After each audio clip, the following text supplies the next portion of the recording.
Noong 2017, ang estudyanteng si Sadeg ay nagpaalam sa kanyang ina na pupunta sa isang party. Hindi na siya nakauwi pa at natagpuan sa isang disyerto na sunog ang katawan. Ang kanyang sinapit ay talagang kahindik-hindik, ngunit ang mas nakakahindik, ang ginawa sa kanya ay nagawa pang i-record simula sa pagdakip, pagpapahirap hanggang sa ginawang pagsilab. Tara at ating buksan ang pahina ng krimen ng kaso ni Sadeg Barmaki.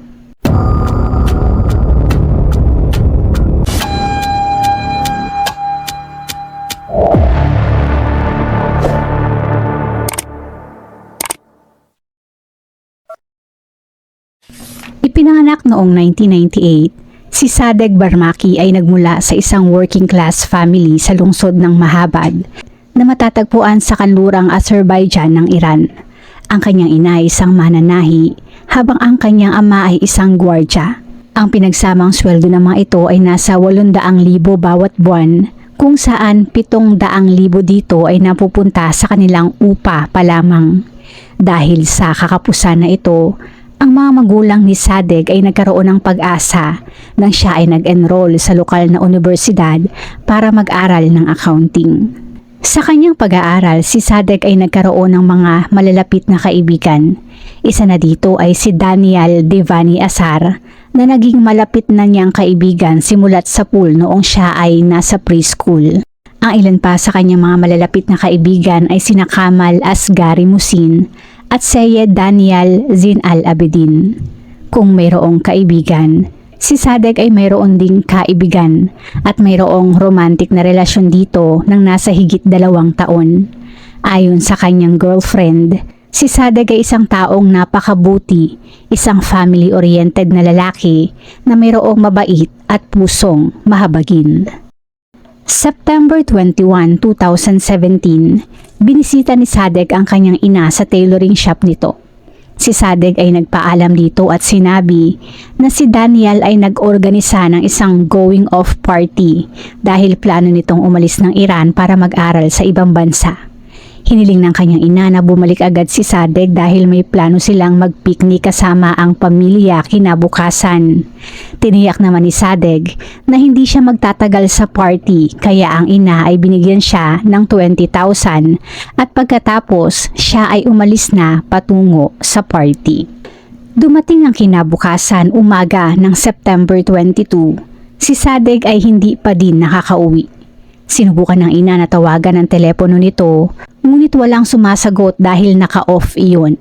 Pagkatapos ay tinawagan naman ng ina ang kaibigan na si Daniel para magtanong tungkol sa anak na si Sadeg. Sumagot naman si Daniel at ayon dito, si Sadeg ay umalis ng madaling araw na yon para bisitahin ang isang kaibigan sa Tabriz. Sa patuloy na paghahanap ay ilang beses pang tinawagan ng pamilya ni Sadeg si Daniel at ang mga sagot nito ay medyo hindi nakatulong dahil si Daniel ay nagbigay ng magkakasalungat na mga kwento. May isang pagkakataon na sinabi nito na nakita nito ang kaibigan sa Tabriz at may isa ding pagkakataon na sinabi nitong tumawid si Sadeg ng boundary at tuluyan ng umalis ng bansa. Ang tangi at kaisa-isang bagay na hindi naiba at palaging sinasabi ni Daniel sa pamilya ay hindi na nila kailangan pang idamay ang pulisya dahil si Daniel kasama ng iba pa nilang kaibigan ang mismong maghahanap sa nawawalang si Sadeg. Kalaunan, ang pamilya ni Sadeg ay nagtulong-tulong para hanapin ang binata sa buong Mahabad. Sinimulan nila ang kanilang mga paghahanap sa mga lugar na maaaring naroon ng isang tao na missing tulad ng mga ospital, istasyon ng pulisya at morgue. Ngunit walang bakas ni Sadeg ang saalinman sa mga ito. Hindi nagtagal ay sumama na din ang mga kaibigan at kapitbahayan upang hanapin si Sadeg, ngunit bigo sila na makita ang binata. Hindi na din nagtagal pa at dahil nagkaroon na din sila ng pagdududa sa sinabi ni Daniel na huwag tumungo sa pulisya, ang tiyuhin ni Sadeg ay pumunta na doon at inireport si Sadeg na missing. Dumating ang mga pulis sa bahay ng pamilya ni Sadeg at dumiretso sa kwarto nito. kung saan kinuha nila ang diary, mga notes, isang neck chain na may nakaukit na pangalan ni Daniel na palaging isinusuot ni Sadeg at ilan pa mga personal na gamit. Kasunod nito ay ang pag-question sa pamilya na mayroong tono ng panghuhusga. Tinanong nila kung gaano nakatagal na nawawala si Sadeg. Ang binata ay 4 na araw nang nawawala ng araw na yon, kaya tinanong ng mga otoridad kung bakit sila ay hindi agad pumunta sa pulisya sa unang araw pa lamang. Sinabi naman nila na iyon ay dahil kay Daniel na matalik na kaibigan at itinuturing ng kapatid ni Sadeg na nagsabi na ayos lamang ang lahat at sila na ang bahala sa paghahanap. Bilang tugon sa sinabi na iyon, ang mga otoridad naman ay umiling at sinabi na kung iyon ay naiulat noong unang araw pa lamang, maaaring maging iba ang resulta ng mga bagay-bagay.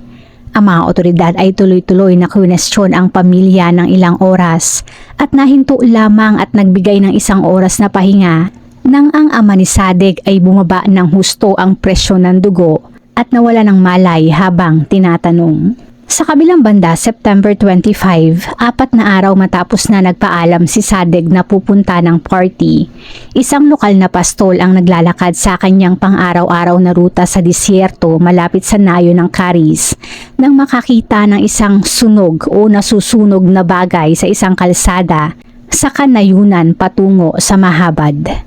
Nilapitan nito ang bagay na iyon at hindi nagtagal ay napagtanto na ang bagay na yon ay isang nasusunog na katawan ng tao. Agad na dumating ang mga otoridad sa lugar at sa ginawang pagsusuri. Bukod sa sunog na katawan, wala silang nakita doon na maaaring murder weapon. Wala din silang nakitang anumang identifikasyon para makilala ang biktima. At kung titignan naman ang bangkay, iyon ay sunog na sunog na.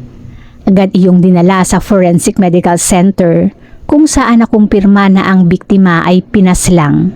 Ayon din sa pagsusuri, ang biktima ay nagtamo ng maraming sugat mula sa isang machete at isang kutsilyo at nagtamo ng severe trauma sa ulo.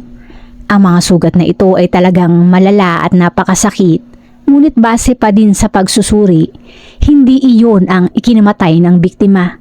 Ang cause of death ay ang mga paso na ang ibig sabihin, ang biktima ay sinilaban ng buhay. Mayroong trace ng gasolina na nakita sa katawan, maging sa buhangin kung saan ito natagpuan. Ngunit wala namang nakita na anumang bahid ng dugo sa lugar na ang ibig sabihin, ang biktima ay pinaslang sa kung saan at dinala sa lugar na iyon, saka sinilaban. Para naman sa pagkakakilanlan ng biktima, ang lokal na pulisya ay naalala ang missing report na ginawa ng pamilya ni Sadeg. Pinatawag nila ang pamilya para kilalanin ang bangkay na obviously ay mahirap dahil nga sunog iyon. Gayunpaman, mayroong nakita sa bangkay na isang susi ng bahay at nang si Sadeg ay nagpaalam na pupunta ng party, mayroon itong dalang susi ng bahay ng lola nito.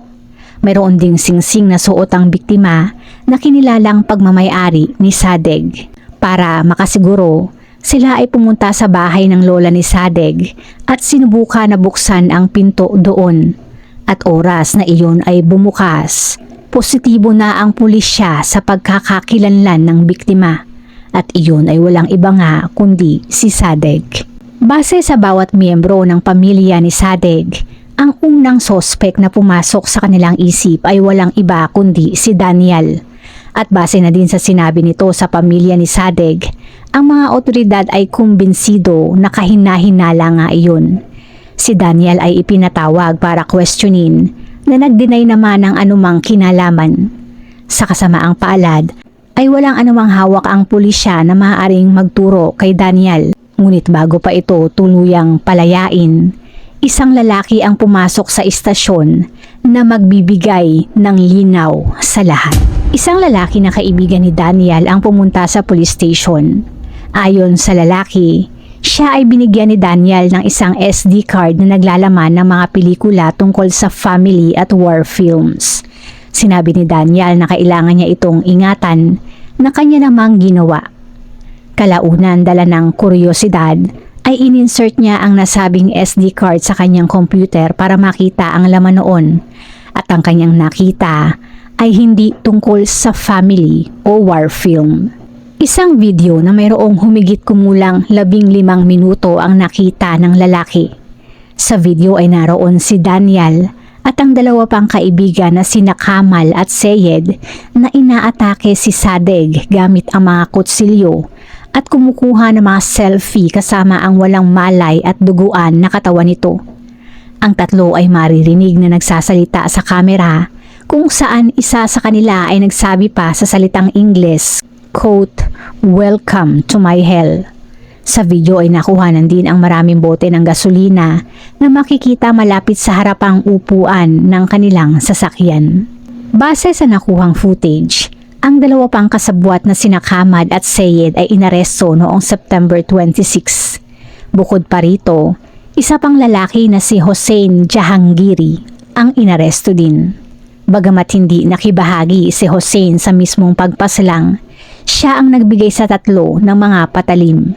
Dahil sila ay nakitang kumukuha ng mga selfie, kinumpiska din ng pulisya ang mga mobile phone ni na Daniel, Kamal at Seyed kung saan may narecover na mga buradong video, larawan at ilan pang impormasyon.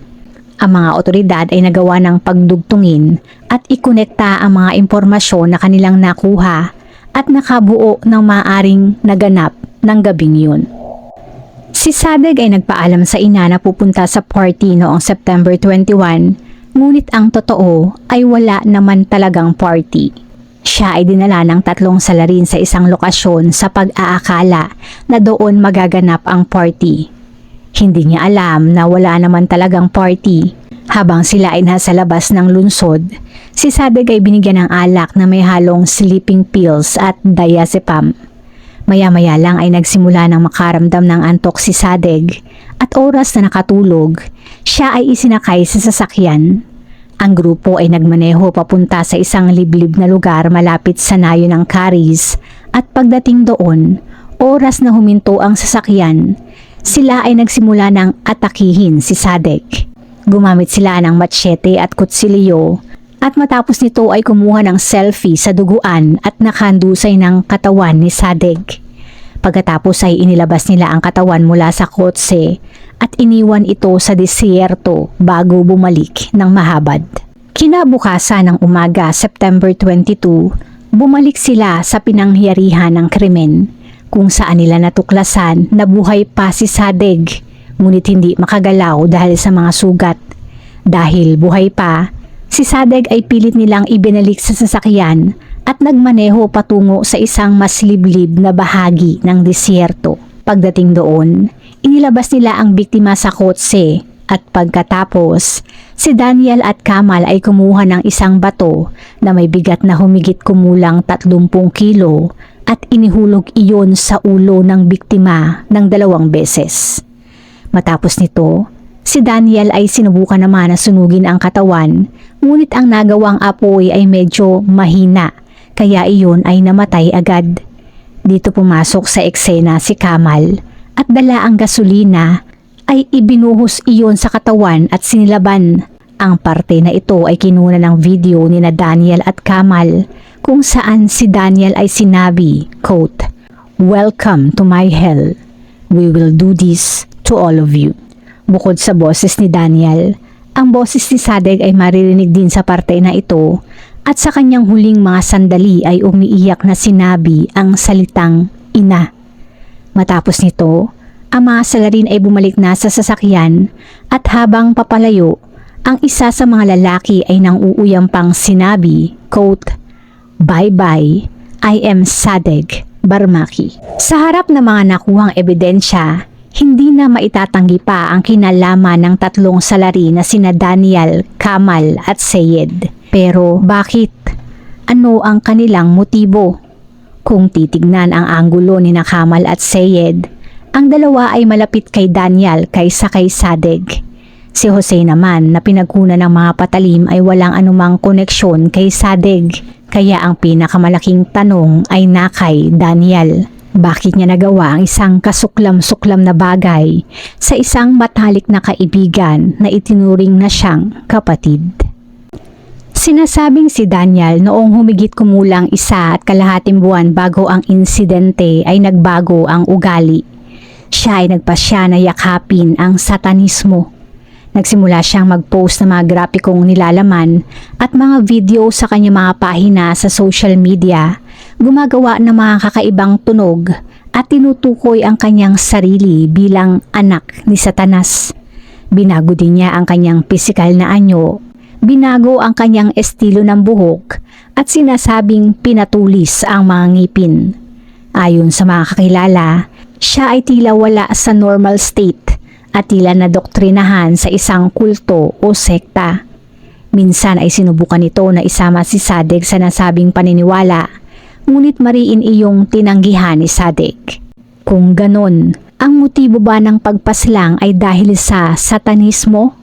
Maaring hindi. Bagamat may ganoong paniniwala, tila wala namang ritual na mga bagay ang nangyari.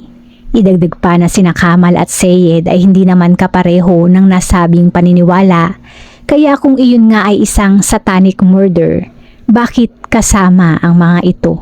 Ang sumunod na teorya naman at sinasabing unang kinumpirma ni Daniel ay ang tinatawag na honor killing. Sinabi ni Daniel na si Sadek ay nakipagmabutihan sa isang babaeng interesado at may plano na pakasalan ni Daniel. Ngunit nang tinanong naman ang babae in question, tinanggi nito na kilala nito si Sadek. Pagkatapos nito ay sinabi naman ni Daniel na ang talagang gusto ni Sadek ay ang kanyang sariling kapatid. Sa kabila na si Sadek ay mayroon ng ibang karelasyon. Mas pasok ito sa eksplanasyon ng sinasabing honor killing. Gayunpaman, kalaunan ay binawi mismo ni Daniel ang pahayag na ito at sinabi na itinuring lamang ni Sadek ang kanyang kapatid na babae bilang sariling kapatid. At dito na natuldukan ang teorya ng honor killing. Ang huling teorya naman ay maaaring ang tatlo ay nagplanong gumawa ng isang film na ibebenta nila kalaunan sa dark web. Gayunpaman, hindi maipaliwanag kung bakit si Sadek ang kanilang pinunteriya at hindi sa isang estranghero.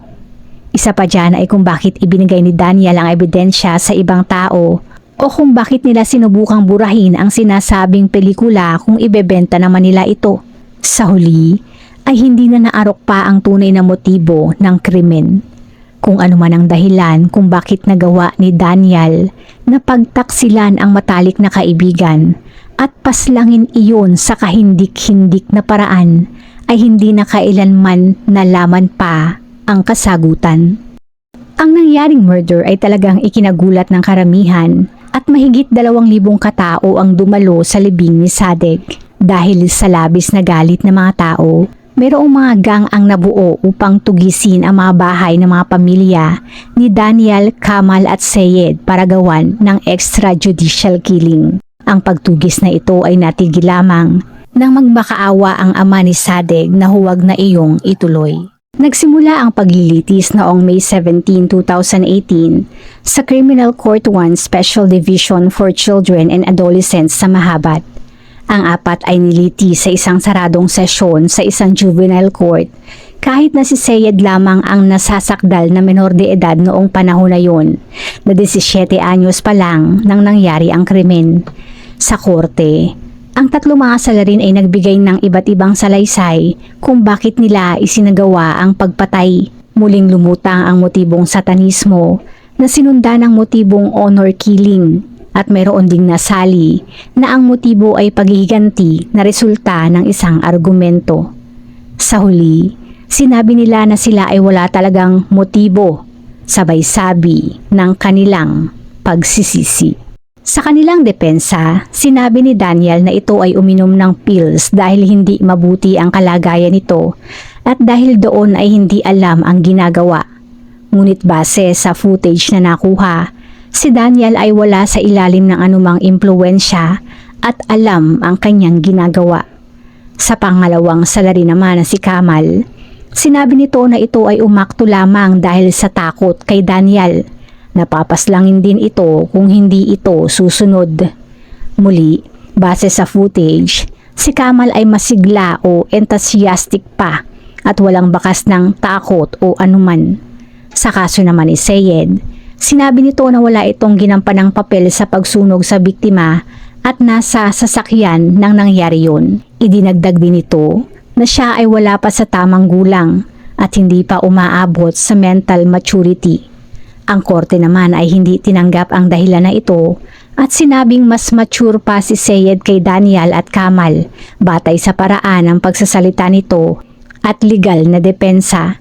Ang panghuli ay ang nagbigay ng patalim na si Hossein at sinabi nito na wala itong alam sa pagpaslang at ang dahilan sa pagbigay sa mga salari ng patalim ay dahil sinabi ng mga ito napupunta ang mga ito sa kanayunan at kailangan ang mga iyon sa paghiwa ng karne.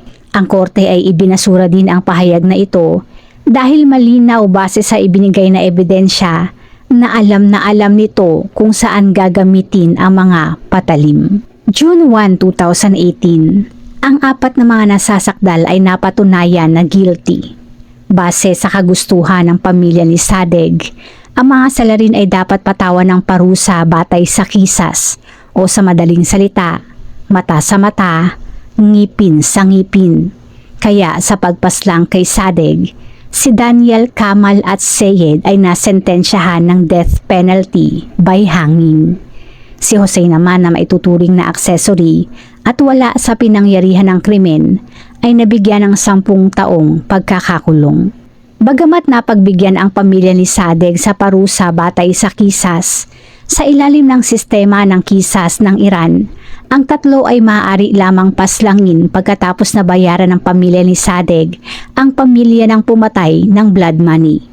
Ang halagang inaasahang babayaran nila ay umabot ng 440 milyon, isang halagang wala ang pamilya, kaya napilitan silang mag-crowdfund online. Samantala, ang mga salari naman ay inapela ang kanilang sentensya. Sa kaso ni na Daniel at Kamal, sila ay hindi binigyan ng anumang simpatya. Ngunit sa kaso naman ni Seyed, iyon ay naging kontrobersyal. Iyon ay umakit ng atensyon ng international na media at iba't ibang NGO at mga grupo ng karapatang pantao. Bukod sa kanyang edad, ang sentensya kay Seyed ay maaaring iligal. Sa Iran, ipinagbabawal ang pagbitay sa isang nagkasala na wala pang 18 taong gulang maliban na lamang kung sila ay umabot na sa kanilang full mental maturity. Wala ding ginawang test para matukoy kung ginawa nga ni Seyed ang ganoong bagay at sinasabing ang korte ay nagpasya lamang na ginawa niya ito dahil sa ginawa niyang depensa. Bukod sa nasabing mga puntos, sa ilalim ng batas ng Iran, hindi dapat nahatulan si Seyed ng pagpaslang. Ang biktima ay namatay dahil sa pagsunog at base sa mga ebidensya at investigasyon, si Seyed ay natutulog sa kotse nang sinunog ang biktima dahil nakainom ito ng psychoactive substance at sleeping pills. Bilang karagdagan, sa ilalim pa din ng batas ng Iran, kapag ang isang tao ay nagdulot ng pinsala at ang sumunod na tao ang nagbigay ng kamatayan, ang pangalawang tao lamang ang pumaslang. Kaya ayon sa batas at sa madaling salita, bagamat isa si Seyed sa nagpahirap sa biktima noong una, dahil iyon ay buhay pa at namatay dahil sa ginawang pagsunog ni na Daniel at Kamal, kung saan si Seyed ay nasa kotse, walang alam at natutulog, sina Daniel at Kamal lamang ang dapat na mahatulan ng pagpatay. Dahil sa sumiklab at naging kontrobersyal na ito, ang Korte Suprema ay inapheld ang mga sentensya noong November 2018. Sa pagkakataong ito, ipina-examine nila si Seyed sa isang forensic psychiatrist na nagpasya na si Seyed ay umabot na sa hustong mental maturity. Tungkol naman sa isa pang argumento na ginawa tungkol sa legality na hindi siya isang mamamatay tao, hindi na ito tinugunan ng korte. March 29, 2020, isang riot ang naganap sa Mahabad Central Prison. Ang mga bilanggo ay humiling ng mas maayos na kondisyon at ang ibang mga bilanggo na nasentensyahan para sa less severe crimes ay humingi na mabigyan ng maagang kalayaan dahil sa pandemyang pumasok na COVID-19. Ang kaguluhan ay humantong sa pagkamatay ng 6 na bilanggo at ilan sa kanila ay nakatakas. Si Seyed ay isa sa bilanggo ng nasabing bilangguan. Matapos ng kaguluhan, Ang warden at humigit kumulang 8 tauhan ng Islamic Revolutionary Guard Corps o IRGC ang pumasok at itinali si Seyed at dinala sa solitary confinement kung saan siya nakaranas ng matinding pangbubugbog. March 30, nang sina Seyed at Daniel ay inilipat sa ibang bilangguan. March 31 naman nang si Seyed ay tumawag sa kanyang tiyuhin mula sa telepono ng isa sa mga miyembro ng IRGC kung saan isinaad nito na mayroong may gusto na pumaslang dito. Ngunit dahil sa siya ay nakapiring at halos walang malay noong inilipat, hindi niya alam kung saang bilangguan siya naroon. Ang kondisyon ni Seyed ay lumala pa, kaya siya ay dinala sa pagamutan ng bilangguan kung saan ang tauhan na naroon ay tumanggi na dalhin siya sa ospital. April 1 nang pumanaw si Seyed. Kinabukasan April 2, sinabihan ang pamilya ni Seyed na kunin ang bangkay nito. Nang nakita ng pamilya si Seyed, ang katawan nito ay puno ng mga pasa, duguan ng ilong at bibig maging ang katawan at may mga marka ng tahi sa tiyan. Base sa tumingin na surgeon, ang mga bali sa katawan ay galing sa malakas na hampas ng baton. Walang tungkol dito ang sinabi ng mga opisyal ng bilangguan na nagsabi lamang na si Seyed ay kulang sa vital signs sa death certificate at inilista pa ang edad bilang 35 sa halip na 19. Sa kabila ng lahat ng pahayag ng mga saksi, ng pamilya at ng ulat ng autopsy, ang sanhi na sinabi ng pagkamatay ay cardiac arrest na resulta ng pananakit sa sarili at pagkonsumo ng droga. Isang kontrobersya na naman ang pumutok dahil dito at ayon sa ginawang protesta, sa halip na iserve ang kanyang sentensya, si Seyed ay dinukot at binugbog hanggang mamatay.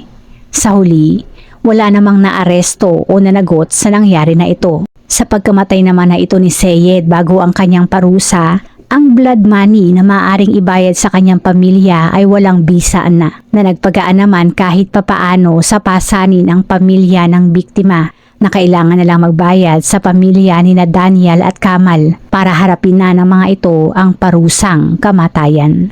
December 7, 2020, ang isang salari na si Kamal Asgari ay inilabas na para bitayin. Bago ang lahat, siya ay nagpahayag ng kaunting pagsisisi at nagsabi na siya ay naloko ng mga kaibigan. Ayon sa kanya, bata pa siya noon at nagkamali. Sa Iran, ang pamilya ng biktima ay binibigyan ng last minute chance para magpatawad at kapag nagkaganon, ang salarin ay agad na burado sa bitayan, ibabalik sa bilangguan at maaaring palayain. Sa parte naman ng ina ni Sadegh, hindi bumenta ang sinasabing pagsisisi na iyon. Napanood niya ang video at ang audio kung saan si Kamal ay isang aktibong kalahok sa ginagawang pananakit at pagsunog sa anak. Kaya ang hinihinging kapatawaran ay hindi mangyayari. Kaya sa huli, si Kamal ay tuluyang ibinigti. 2 araw ang lumipas, December 9, at si Daniel naman ang kasunod na humarap sa kanyang parusa. Hindi tulad ni Kamal, hindi siya humingi ng anumang last minute chance o nagpakita ng pagsisisi. Dahil hindi naman siya humingi, natural lamang na hindi rin siya handang patawarin. Kaya agad niyang hinarap ang parusang kamatayan by hanging. Ang huling akusado naman na si Hussein, bagamat nakaligtas sa parusang kamatayan, siya ay nabulag naman ng minsan ay atakihin at saksakin ng isang inmate. Siya ay nakatakdang makalaya sa taong 2027. Bago isara ang ating pahina, shoutout po sa ilan sa ating manonood.